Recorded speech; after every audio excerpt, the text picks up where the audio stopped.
Hello, everybody. Welcome to the Gestalt IT Rundown for Wednesday, September 21st, 2022. As you can tell, I am not Tom Hollingsworth or Stephen Foskett. I am your temporary host, Corey Dierig, the media and content specialist here at Gestalt IT.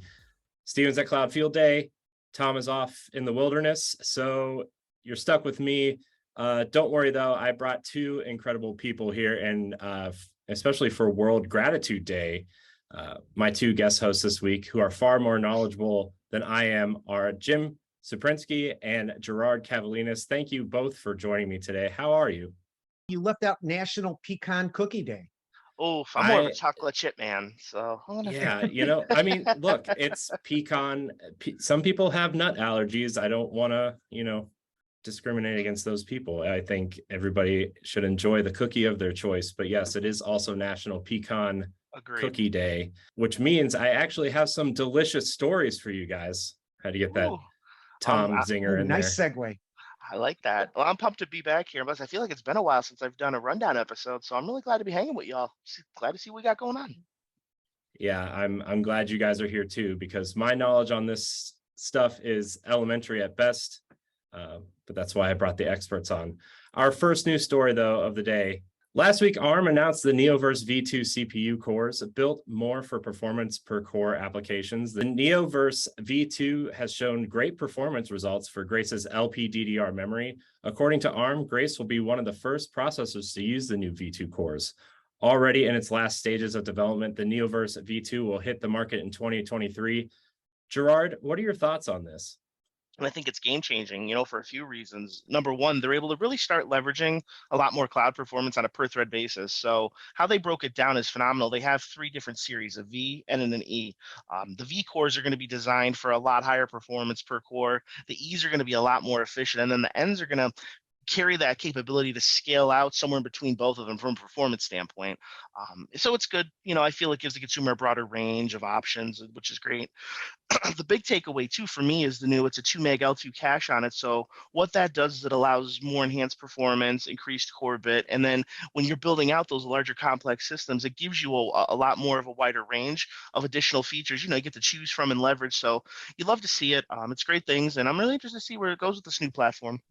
Another thing, Gerard, I thought was interesting is the whole idea of having the mid-range series that marries both maximum performance and efficient throughput, right? Yeah. I'm really big on energy savings wherever you possibly can, right? I mean, electricity is the new oil, if you will.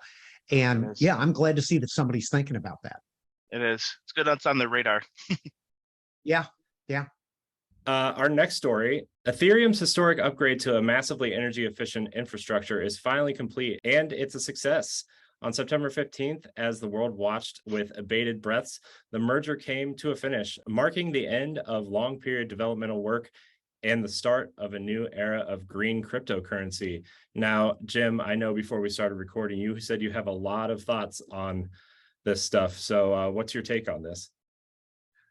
Well, let's just talk about cryptocurrency in general. My attitude is if a 12-year-old can't explain it to an 8-year-old in less than 2 minutes, anybody over the age of 20 probably shouldn't be investing in it. That's just my attitude. But I do understand the rage behind it. The merge sounded, when I first read it, I thought it was the purge. I had to look at that twice. The interesting thing in the article was that they basically compared what they did by shifting to this new hardware platform, like changing an engine in a race car in the middle of a race while the engine is still running. And, I remember this old video game that I used to play before the millennium. And at the end, when they would count up how you did, it would just, as they counted up the number of things you destroyed, it would just go lucky, lucky, lucky, lucky. And that's the first thing that occurred to me is like, why would anybody do this? It's like standing in a pool of gasoline and lighting a match to see where you are, right? I mean, I don't know. Anyway, it does boast, I will say this, that it's a good news that they're actually focusing on decreasing their electrical power usage. I think they said it was equivalent to the amount of power saved was equivalent to the power of the national grid of Finland, okay, which gives you an idea of how much energy these things are really expending. It just seems to me that while it's an amazing technological feat, why are we doing this? This doesn't just seem to make a lot of sense to me. It seems that cryptocurrency has gotten so far away, and the whole idea of a blockchain was to have secure transactions so anybody could bank, right? By removing those limits from people's ability to have things like needing to have a checking account just to do basic financial stuff, and being able to do things like microfinance in the still developing world. We've come so far away from the noble goals of cryptocurrency. So amazing technological feat, but why? Why are we changing engines in the middle of a race? Even F1 racers don't do that. I don't know. That's kind of where I'm coming from with it. I keep it real simple because I'm old school. If it ain't broke, don't fix it. And the way they implemented it, and even the things I've read in the past about cryptocurrency, I always just feel like, there's ways you could evolve it. There's ways, they're different. They're attempting different techniques and methods, but I feel, again, just keep it consistent, and you're not gonna have any issues. But that's just my 2 cents on it. Yeah, maybe I'm just too old school. Maybe I'm too traditional, but I am older, right? You guys know that, but I did not live, as someone accused me of, through the tulip conspiracy of 1428. I just want to let you know that. But so I try not to let my cynicism rule, but sometimes. Yeah, I think blockchain technology is kind of interesting to look at from afar, but cryptocurrency has always been one of those things that's like, boy, this seems like maybe we wait until somebody really figures it out until we start taking it seriously. Yeah. Right. All right, Jar, this next story is for you. Uber has suffered a system breach, the cab and food delivery company confirmed last week. Thursday afternoon, a hacker broke into Uber and sent out a message to all employees over Slack, declaring that it has been breached. The incident left several of its internal systems offline. Now looking into it forensically, Uber disclosed in a recent update that the hacker in question is linked to the infamous Lapsus gang that is responsible for several high-profile security breaches. Gerard, I know that you are also a gamer, and so am I, and this same hacker has also breached several video game companies, including Rockstar Games. I wanted to get your thought on this and why this is kind of a big deal. First thing I'm gonna say is the first thing I said when I heard about it. That was literally it.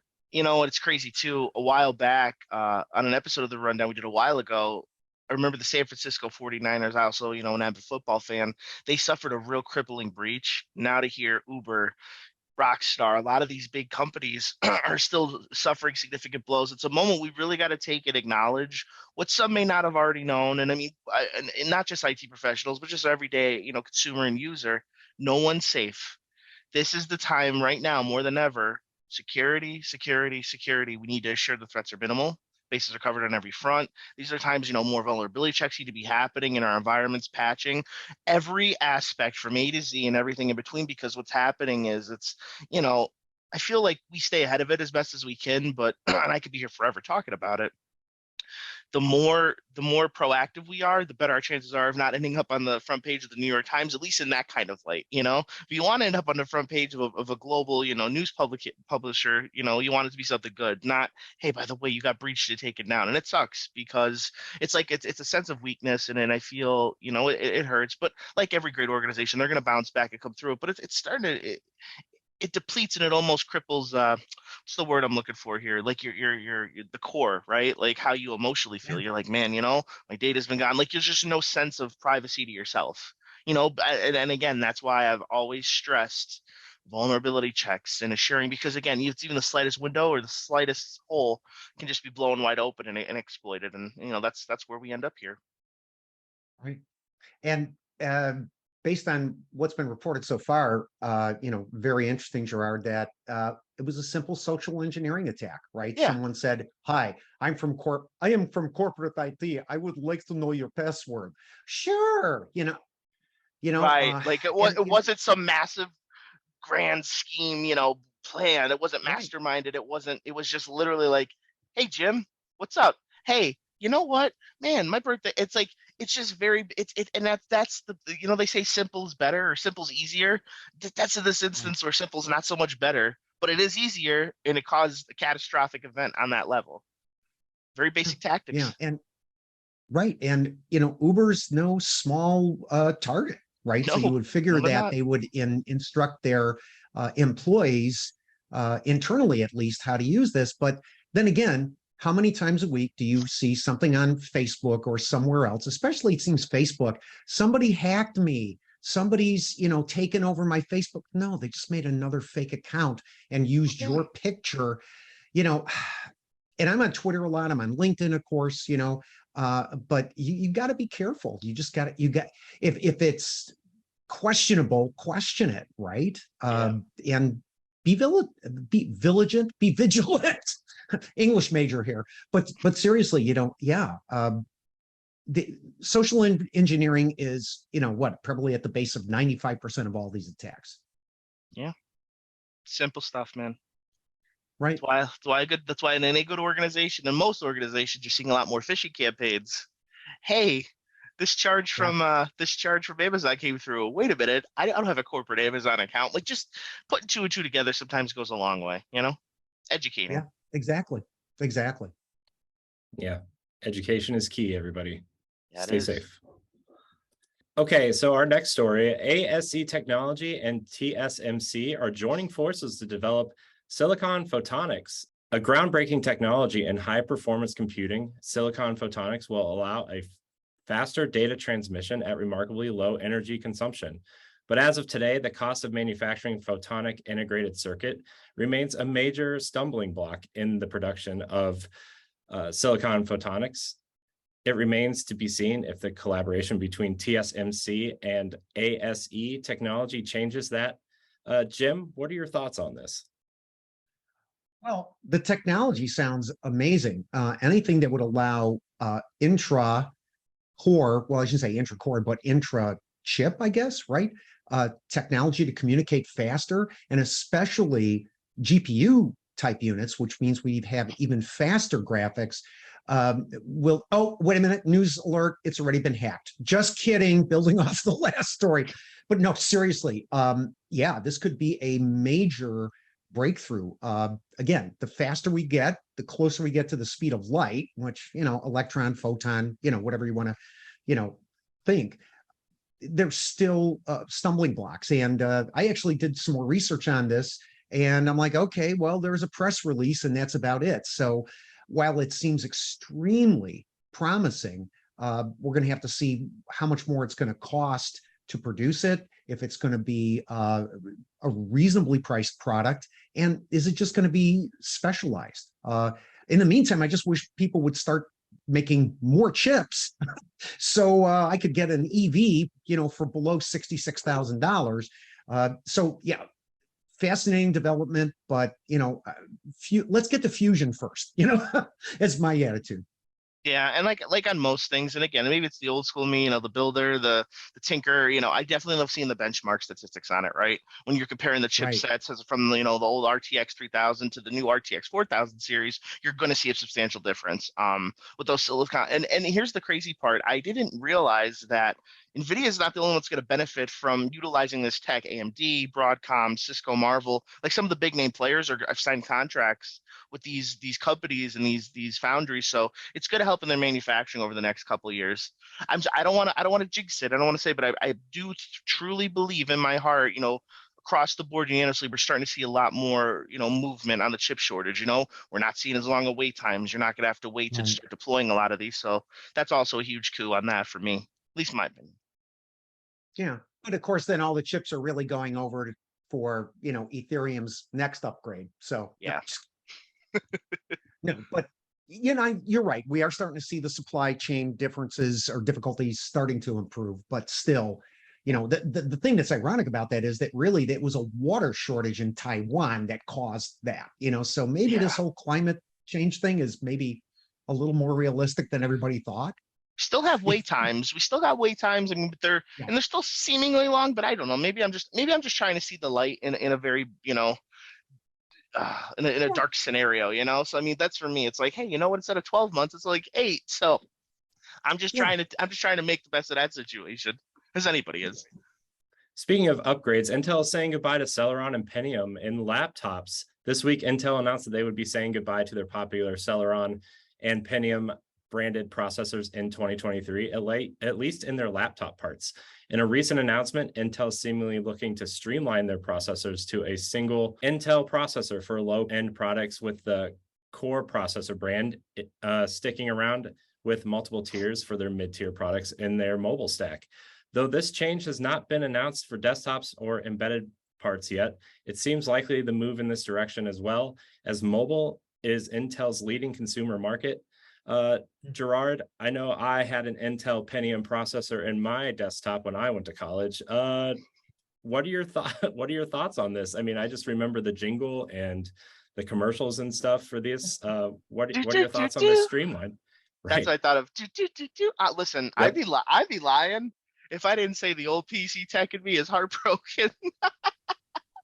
But no, honestly, jokes, it's an incredible announcement, and from someone who has troubleshooted so many issues. Again, that's where I got my start in IT. For a lot that don't know, is I started as a PC technician and worked my way up. So, I've seen the evolution, from the P2, the P4 processors to, all of these, but it's an incredible announcement. It just continues to show what Intel's doing, and they do what they do best. That's take it to the next level, evolve their brand and the products. Now I know this says it's only pertaining to laptop parts, and they didn't announce anything, but don't be surprised in a matter of time. You're going to see those changes across a slew, if not all of their portfolio lineup. I do see that over a matter of time. Because the thing is, if you could stream a top tier chipset for a fraction of the cost and still maintain that high level of quality and performance, why not do it? Right. The key takeaway right now of those two is a standpoint is their clock speed. So if you could merge those products, get the best of both worlds in essence, and kind of rebrand it under a newer brand, it'll be interesting to see because Intel is usually not one to switch their brands. I mean, they're a household name, at least for from a technology standpoint and for the average consumer. You're going to see that a lot more, but it'll be interesting to see the lineup. And look, I'll be looking for the benchmark scores because for me, I'm old school. I had a stack of 50, computer magazines, and I'd be looking at all those and comparing the benchmark. Same thing with the AV software. I'm that guy. I'll look at it and be like, I see it. Okay, that's great. I've read about it. Now I want to test it. So we're really going to, see how that pans out there. I think it'll be interesting for them, and, we're going to see what comes of it. Yeah, it's interesting. Strangely enough, I had an old Pentium laptop that was Mm-hmm. about the weight of 2 bricks. And I Yep. don't know why I even was holding on to it. About 2 weeks ago, I actually plugged it in and it actually restarted.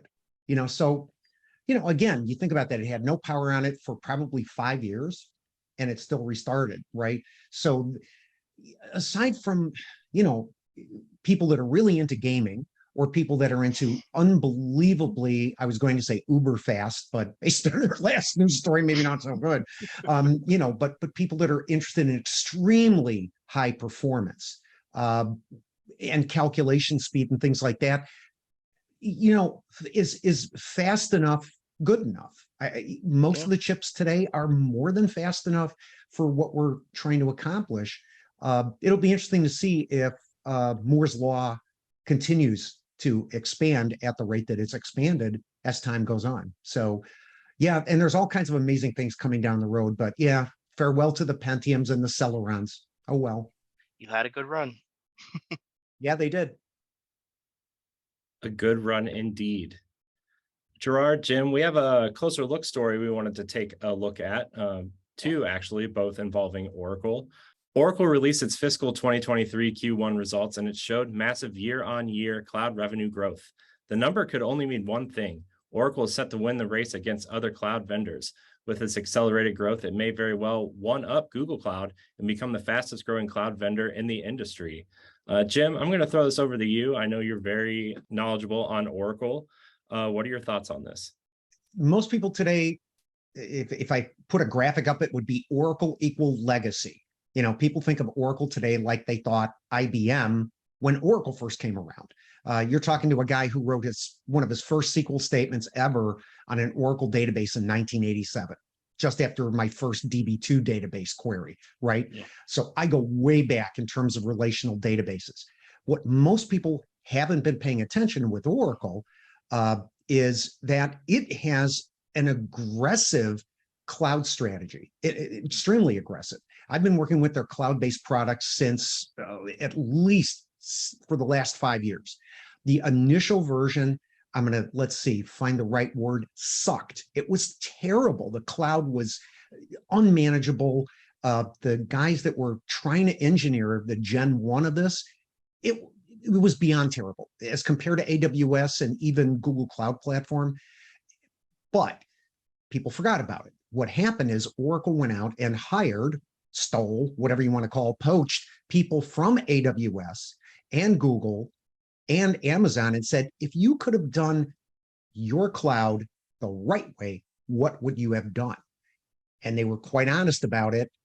And that's what happened. So Oracle said, okay, Gen 2, yeah, we know Gen 1 stinks. Gen 2 is going to be amazing. We're going to put our Exadata database machine platforms behind everything, right? We're going to make it easier and easier for you to do complex network designs. I just built a new platform on Oracle for a spatial experiment I was working on. And in less than 2 minutes, I didn't have to do anything. I just supplied some variables and I had a Terraform-based script ran and built out a little server, put it in my public VCN, and I was ready to go and start working right away. Now, that's on a small scale, but imagine as organizations start scaling up, especially the fact that Oracle is working very closely with Azure, and it's going to get to the point where an end user writing an application doesn't know and doesn't care whether or not they're running against an Oracle database or even an Azure, I should say a SQL Server database based in Azure. That marriage has happened, and it was just recently announced, like in the last 2 months. So I think you're going to start to see that Oracle is not legacy, right? I work with a lot of the Oracle product managers as an Oracle ACE director. I talk to them at least once a week. These folks are aggressively attacking the marketplace and are really supplying some valuable tool sets, as well as very reliable, extremely reliable, in my opinion, cloud computing to the masses. Gerard? I think it's awesome too. It's really surprising to me to see how AWS has been like chomping at the bit to become one of, if not the premier lead in these like cloud wars per se. But Right. look, you got to give it to Oracle. They focused on the long game where others didn't. So it makes you wonder, are other cloud vendors going to adjust their strategies to try to get ahead of themselves? When those numbers come out next week, we're going to have a much bigger picture of where we're at, because I'm interested as well, And listen, I got nothing but love for Oracle. I know at one point they weren't always your go-to, and you just hit it. They stunk. So it's interesting to see how they've evolved and how they changed. So I really thought, and it's the businessman in me, or the business person, you're seeing that they're focusing on a much bigger picture than the little one. So I'm excited for it. Yeah, right. Be a good time. Yeah, and Oracle seems to be sticking around because according to Oracle's fiscal report, its revenue has gone up 18% in the first quarter after the acquisition of healthcare technology firm Cerner. This is a big leap from the 5% growth recorded in the earlier quarters. Oracle had lost earnings per share to low foreign exchange rates, but the Cerner deal seems to have refreshed the numbers in favor. Oracle's bold vision with Cerner is to make medical records more easily accessible to the users. This sounds pretty good, Jim, in my opinion, as someone who knows this stuff very on the elementary level. Not a side note, real quick. Not a side note. If you notice, they came up short on the profit, but the revenue met their expectations. And ironically enough, no pun intended and no segue, intended to be, where did a majority of those of that revenue come from? The cloud services and license support. Right. And Cerner's an interesting acquisition because I had heard about it, and they spent this side of $40 billion on Cerner, right? So a lot of people aren't aware of this too. Again, talking with many of the developers at Oracle, I'm talking with some of the guys that are actually working on building out Cerner to be what Cerner really could be. You've got Cerner, you have Epic, you have a handful of other EMR companies. Yeah. True. But Oracle has 11 vertical industries. That's what I think their next focus is, right? Sure, you can log on and you can get an always free layer in the cloud and run a tiny little machine in there. And, but is that going to hook a generation of new Java developers? No, it's not. And so when you look at Oracle, they're playing a very smart hand here. Electronic medical record collection is a crucial piece of expanding healthcare to everyone, everywhere, right? Look at the growth of telemedicine. Look at, especially during the pandemic. Yeah. And also look at the fact that one of the little interesting part that kind of escaped notice in the earnings call was that Larry Ellison himself said, we're going to take Cerner applications and build them out to where they should be, not in 3 or 4 years, but in 1 year. And he said, we got this new thing called Apex, Application Express. It's brand new. And I'm like, Larry, dude, that's been around for 20 years. It finally started getting its acknowledgement, by the way, during the pandemic, when Oracle built a bunch of free software for medical personnel to use for everything from tracking patient information to tracking infections, right? And they built it. I've seen the conference call with Larry Ellison online during the conference call. Okay. So, I mean, finally, it's like the cards, the stars are aligning, the right cards have been played. And yeah, I hate to say this, I think Oracle's going to eclipse Google quite quickly. I'm with you there.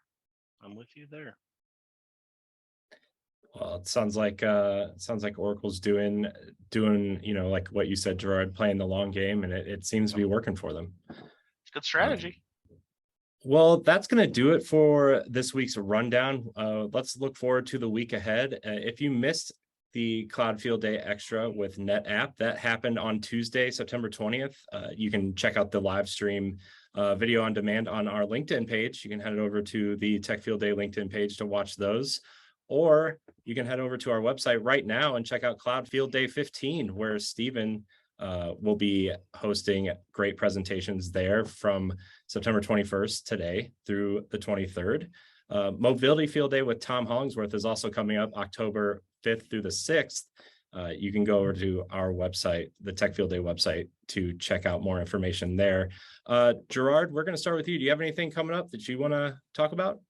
Yeah, so I've got a bunch coming up, good stuff. I made a Twitter post about 2 days ago. I kind of took off the summer. I needed a little bit of a recharge, some family time, but we're back. We got some great content coming out. You can always find me at G Cavalinas on Twitter, Gerard Cavalinas on LinkedIn. Tech Field Day, without question, puts on some of the most phenomenal events. So check out Cloud Field Day and Mobility Field Day. But the next time you're going to see me, and I'm very honored, is I'm going to be at Tech Field Day 26, and that's October 19th to the 21st. And I feel like I've come full circle, right? Like I'm real blessed. I got to do a bunch of networking field day, security field day thing with Tom, but I finally get to meet Stephen. So I'm excited for that. We're going to have a lot of great presenters there, Intel, AWS, ZPE. They're announcing more, so keep an eye out for that. I'll be posting a lot of stuff about it. Use the hashtag TFD26 and follow along, and I'll be excited to see everybody from Silicon Valley. So that's the next big thing coming up. So it's going to be a fun time. Awesome. Field Day is always a fun time. Jim, what about you? What do you have coming up? Actually, I'm going to be at Storage Field Day. I think that's November 2nd through the 4th, another Tech Field Day event. I think it's my first Storage Field Day event. So that's going to be interesting because actually in the last 10 years, I did a lot of work with storage. So I'm really excited about that. And the week before that, I'm going to be out at Oracle Cloud World, which is the first reconstituted Oracle Open World. So it's going to be very interesting to see how big it is, right? How many people are actually going to show up in person. And also it's going to be in Las Vegas for the first time. So, what happens in Vegas hopefully doesn't stay in Vegas. And we'll hear a lot more about that at Storage Field Day. Go get him, brother. Go get him, man. I'm working on it, my friend. Love to see it. That about wraps it up for this week's edition of the Gestalt IT Rundown. Remember that the Gestalt IT Rundown is available as a podcast as well as a video on YouTube every Wednesday around 1 p.m. on youtube.com/Gestalt IT video or your favorite podcast application. We also post the full show on our Facebook page. If you have a story you'd like to discuss with us on this show, tweet at Gestalt IT with the hashtag rundown, and we'll add it to the show notes. We'll be back next Wednesday to talk about all the IT news in the week that was. But until then, for myself, for Tom Hollingsworth, for Stephen Foskett, for the great team who helped me put this show together, Megan and Salagna, thank you for helping me with that. And all of us in the Gestalt IT family, here's wishing you and yours a gratifying day.